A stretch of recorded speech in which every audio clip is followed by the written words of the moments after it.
Entre 1930 e 1980, a economia brasileira foi uma das que mais cresceu no mundo. Na aula de hoje, vamos entender um pouco melhor o porquê.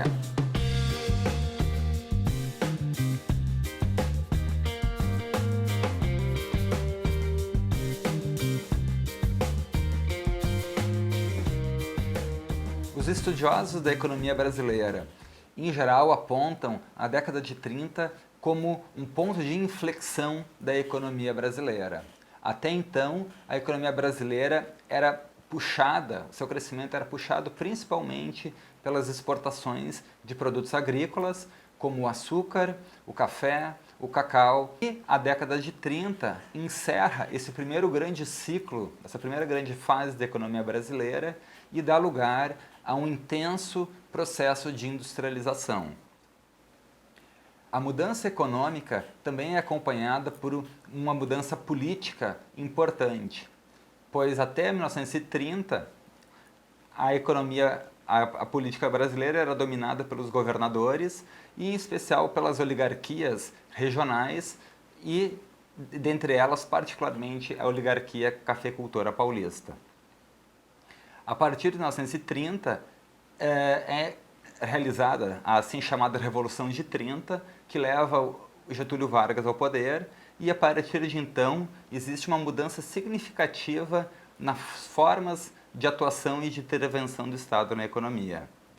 O governo Vargas é conhecido como um governo regulador e interventor, tendo criado, já nos seus primeiros meses de existência, o Ministério do Trabalho, conhecido também como o Ministério da Revolução. Além do Ministério do Trabalho, o governo Vargas criou, em 1937, a Consolidação das Leis Trabalhistas, a CLT, sendo um dos principais instrumentos de garantia dos direitos dos trabalhadores até hoje. O primeiro governo Vargas, que a gente pode datar até 1937, ou seja, de 1930 a 1937, foi marcado por um intenso processo de substituição de bens e artigos de consumo populares, palha de aço, sabão, banha, artigos que até então a economia brasileira importava do exterior e na década de 30, devido à intensa urbanização, esses produtos, esses materiais de consumo populares começam a ser produzidos no Brasil. Em 1937 existe o golpe do Estado Novo, em que Vargas se transforma num ditador. E esse período, entre 1937 e 1945, é um período em que o governo brasileiro vai realizar grandes obras de infraestrutura e vai inaugurar a sua primeira companhia siderúrgica, a Companhia Siderúrgica Nacional, como resultado da barganha do Brasil com os Estados Unidos e a consequente entrada do Brasil na Segunda Guerra Mundial. Em 1945, Vargas é obrigado a sair do poder e dá lugar ao seu então ministro da Guerra, o general Eurico Gaspar Dutra. O Dutra, em 5 anos, faz reformas liberalizantes, libera o câmbio e procura um alinhamento incondicional com os Estados Unidos. Do ponto de vista econômico, o governo Dutra foi marcado por grande instabilidade no câmbio e pelo fim das reservas brasileiras. De modo que, em 1950, quando Vargas chega pela terceira vez ao poder, agora pelo voto popular, Vargas chama a política do Dutra de populista, né? Uma acusação que depois, curiosamente, vai se voltar contra ele. Então, no segundo governo Vargas, é realizado um imenso esforço protagonizado pelo Estado na substituição dos assim chamados bens de capital, né? Ou seja, bens, máquinas, equipamentos, insumos industriais. Então, nesse período do segundo governo Vargas, é criado um conjunto de institutos, de regulamentos, de empresas estatais, como a Petrobras, a Eletrobras, a Vale do Rio Doce, entre outras. É criado um banco de financiamento, o BNDE, que é o banco de financiamento para garantir financiamento à produção. Mais tarde ele vai se transformar no BNDES, com S de social no fim. E então é um período de grande crescimento das indústrias de base, das indústrias que produzem os insumos básicos para uma sociedade industrial, como são o aço, o petróleo, o alumínio, o carvão, esse tipo de coisa. Depois do governo Vargas, o Brasil ainda vive uma democracia e quem assume é um médico mineiro, o Juscelino Kubitschek, com um ambicioso programa de planejamento conhecido como Plano de Metas, cujo principal objetivo era realizar 50 anos de atividades em 5. Né? E, além do plano de metas, também está previsto dentro do governo JK a criação da nova capital federal, a criação de Brasília. Então, o governo Juscelino ele é conhecido do ponto de vista econômico por montar o famoso tripé, ou também chamado de capitalismo associado, onde nesse tripé se compõe de empresas estatais que vão fornecer os insumos industriais básicos, por exemplo, a CSN vai produzir as chapas de ferro, as empresas multinacionais vêm com a tecnologia, com know-how, então, por exemplo, nesse período do JK vão vir as grandes montadoras de automóveis, a Volks, a GM, e as empresas nacionais que vão entrar com alguns insumos específicos, né? Em geral, insumos de menor tecnologia ou de menor dificuldade de produção. Então, as empresas nacionais entrariam, por exemplo, fazendo a lanterna do carro, a maçaneta, né? Esse tipo de coisa. O governo JK, então, ele traz a indústria automobilística, né? Traz essas grandes montadoras, e no seu programa de obras, no seu plano de metas, uma das grandes ambições é criar as grandes rodovias nacionais, né? As rodovias que vão depois cruzar o Brasil de norte a sul, de leste a oeste, e que vão criar, né, a demanda por automóveis. Mas um dos aspectos importantes do governo JK é que essas obras, a grande parte dessas obras foi financiado com emissões monetárias. Ou seja, ao criar essas obras, o governo JK, de acordo com a teoria ortodoxa da economia, provocou inflação, né? Grande inflação e instabilidade macroeconômica. E isso vai ter consequências no período seguinte, que vai ser marcado por grande turbulência econômica e turbulência política.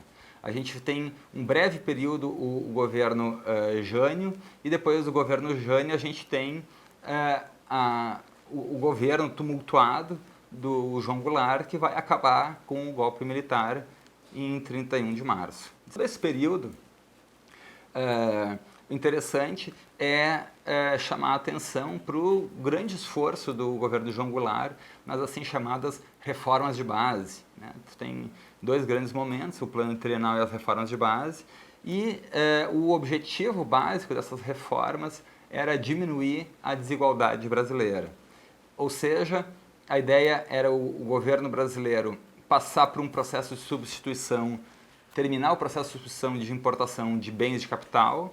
Isso significava dar uma certa independência, uma certa autonomia do ponto de vista político e econômico para o Brasil, ao invés de aprofundar a produção de bens e artigos de luxo, como automóveis, geladeiras, esse tipo de coisa, que tinha sido a inflexão do governo JK. Contudo, as políticas, né, do governo João Goulart não são implementadas, né? As propostas do Celso Furtado não são aceitas e é dado o golpe militar em 64, acabando então com a mais longa experiência democrática que o Brasil tinha tido até então, de 18 anos. De 64 à década de 80, o processo de substituição e de importações continua, né? Então, por isso que se diz que o processo de substituição de importações é o grande consenso das elites brasileiras de 30 a 80. Né? A gente falou desse processo lá no Getúlio Vargas, né, quando ele substitui artigos de consumo popular por produção local. Depois, durante o Estado Novo, a substituição de importações vai ser nos setores de bens de capital e de insumos industriais. Durante o governo JK, a substituição vai ser de bens de consumo de luxo, automóveis, né? Aí o governo João Goulart tenta aprofundar, tenta diminuir a desigualdade de renda através de um conjunto de reformas que garantissem o direito à propriedade, principalmente a propriedade no campo, né, mas também a propriedade na cidade. Esse governo termina então no golpe militar, mas os militares não mudam a essência da política econômica do Brasil, que é substituir importações. E, de fato, os militares vão criar um grande conjunto de estatais, de empresas, de regulações na economia, né? Inclusive eles vão fazer a segunda grande reforma trabalhista, né? Se a gente entende a CLT como a primeira grande reforma trabalhista, né, feita pelo Vargas, lá quando ele começa a ditadura do Estado Novo, a gente também pode entender que os militares vão fazer uma reforma trabalhista no início do seu governo, em 64, e uma das coisas que vai acontecer é que eles vão tirar a estabilidade no emprego e vão criar o Fundo de Garantia por Tempo de Serviço, né, que vale até hoje, o FGTS. O FGTS vai ser um grande fundo usado para obras públicas, né? Estradas, rodovias, pontes, aeroportos, e até hoje essa poupança compulsória é usada para esses fins. De qualquer modo, os governos militares, então, eles vão avançar no processo de substituição de importações, né? Depois, os primeiros anos dos governos militares vão ser de estabilização, mas na década de 70 vai haver um surto industrial, né, com uma política regional de investimentos industriais.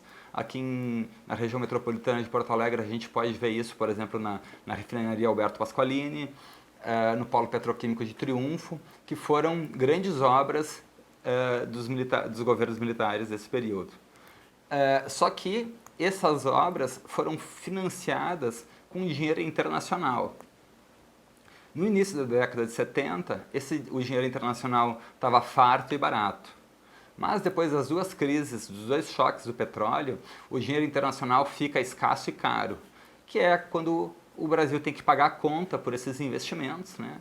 E não vai conseguir, né? Não só o Brasil, né? A Argentina não consegue, o México não consegue, e os três grandes países da América Latina vão iniciar a década de 80 com a assim chamada crise da dívida. E aí a crise da dívida, paradoxalmente, ela é o final do período de substituição de importações, não porque a substituição de importações tenha fracassado, mas pelo contrário, porque foi um sucesso, né? Um sucesso relativo, claro. De 30 a 80, o Brasil conseguiu montar um parque industrial completo ao sul do Equador, o único. Então, quando começa a década de 80, o Brasil consegue produzir, por exemplo, aviões pela Embraer, consegue produzir tanques, produz carros, né? Tem uma economia complexa, tem uma economia diversificada, que não depende apenas de exportações para viver, mas tem um grande mercado interno. Uma das ressalvas que tem que ser feitas é que esse período de substituição de importações, embora tenha feito o Brasil crescer muito acima da média mundial, como eu comentei com vocês, o Brasil é o segundo país que mais cresce no mundo nesse período, ele fica atrás apenas do Japão. Esse crescimento foi feito à custa de um aumento da desigualdade, né? Ou seja, principalmente a partir de 64, a economia brasileira ela passa a ser a sua renda passa a ser altamente concentrada, né? E, portanto, também nos leva, né, à triste posição de ser um dos países mais desiguais do mundo, né? Como uma última observação, vale dizer que todo esse período de substituição de importações tem como protagonista o Estado, né?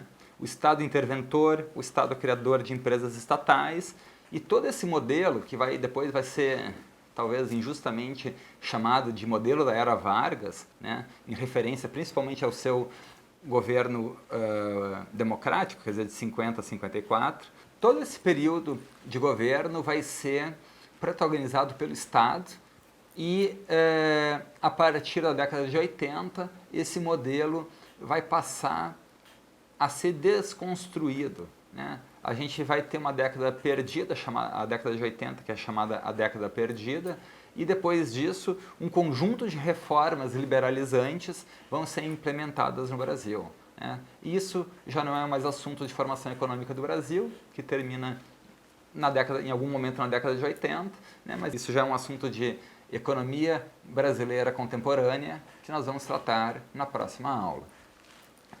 Como material para a aula de hoje, vocês têm como recomendação ler os capítulos do Celso Furtado de Formação Econômica Brasileira, que fala desse momento de transformação da economia brasileira na década de 30. Tem um texto do professor Pedro Fonseca que trata do processo de substituição de importações, uma entrevista com o professor Pedro sobre a economia brasileira e um questionário ao final da lição para vocês testarem seu conhecimento. Ficamos por aqui por hoje. Até a próxima.